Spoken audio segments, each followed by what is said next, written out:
안녕하세요. 민당입니다. 좀 있으면 이제 대선을 앞두고 있어요. 그래서 새로운 대통령이 취임하신 후에 우리나라 경제는 어떨 것인가 봐보도록 할게요. 자, 2025년 하반기 국운입니다.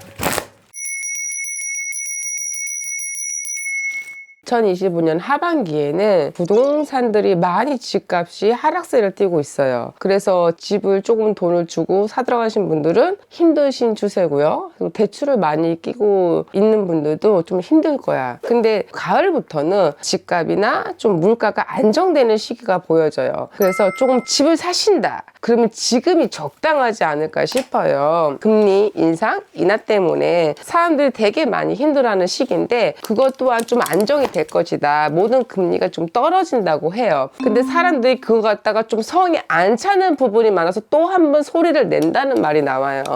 아무리 좋은 대통령이 나와도 모든 걸 한 번에 딱 추스릴 수는 없다. 그래서 그동안 집이 안 나갔던 것들, 그동안 내가 매매가 안 된 것들, 내가 매입을 하고자 했는데 그것도 힘든 것들은 좀 내가 가을부터는 좀 안정 추세를 한다. 그래서 좀 돈으로서는 좀 우리가 좀 안정기를 찾지만 평화를 이루기까지 좀 오랜 시간이 걸릴 것 같아요. 이제 또 남북 관계. 북한이 도발 가능성이 상당히 크다. 북한하고 항상 우리나라가 사이가 좋았던 나라는 아니에요. 우리나라한테 많은 도움을 받으면서도 여전히 도발하는 국가 중에 하나다. 이렇게 볼 수 있어요. 올해도 가을 지나서 북한 때문에 피해를 좀 막심하게 보게 된다. 뭐가 안 되면 마음에 안 든다고 말을 되는데 말이 없어. 그래서 국민들이 또 한 번 난리가 날 것이다. 그로 인해 불만들이 쏟아지고 항상 왜 피해자는 우리나라만 되냐 이렇게 조금 말이 커질 것 같다. 이번에는 가만히 있지 않을 것 같습니다. 우리나라가 올 초반부터 상당히 불안정했고 그로 인해 국민들도 상당히 힘들어했습니다. 그래서 직장, 큰 대기업들도 흔들리고 중소기업조차 많이 문을 닫는 곳들이 많았다. 근데 어떻게 보면은 가을부터 다시 이렇게 시작이 됨으로써 좀 사람들이 일어나는 시기이기도 한데 그때 정치를 정말 잘하셔야 될 것 같아요. 북한에서 우리나라한테 폭탄 터뜨려갖고 큰일 나. 그래서 사람들이 피해자가 생겨요.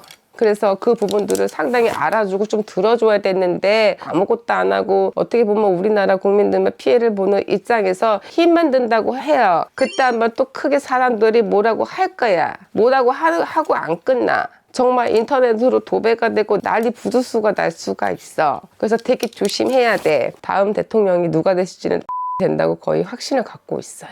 그렇지만 대통령이 국민을 무시하면 벌어지는 일들은 상당히 커요. 그래서 다음 대통령님은 조금 국민을 먼저 생각하시는 대통령이 되셨으면 좋겠어요. 나라가 다 장사하면 안 되고 우선 국민들이 지금 배고파하고 너무 힘들어하고 금리가 자꾸 올라가는 바람에 잘 살고 있던 집도 내놓는 추세예요. 그런 걸 잘 살펴주셔서 좀 국민들이 다 잘 살 수 있게 그런 나라를 만들어 주셨으면 합니다. 또 한 번 촛불 집회가 나면 정말 다 이민을 가야 됩니다. 이제는 이제 대한민국에 살 수 없어요. 미국과 우리나라의 관계는 썩 좋진 않아요. 어떻게 보면 미국이 자꾸 우리나라를 상대로 장사하려고 들어. 우리나라는 또 버팅기는데 1등. 그래서 조금 우리가 틀어질 수 있다. 어떻게 보면 트럼프가 우리나라 대통령을 상당히 우습게 봐.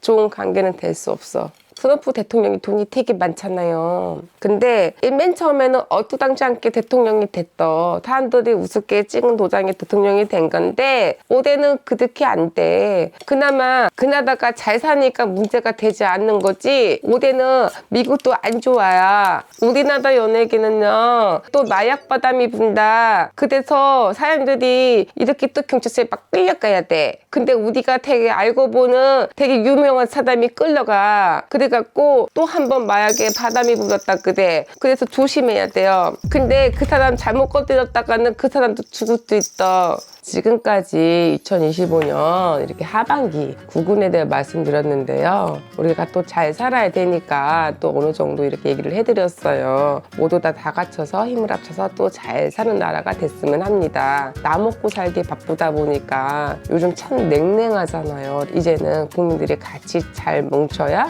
잘 살 수 있다고 이렇게 말씀드리겠습니다. 여기까지 미인당이었습니다. 이재명이요. 그분도 정치 잘할 것 같아요.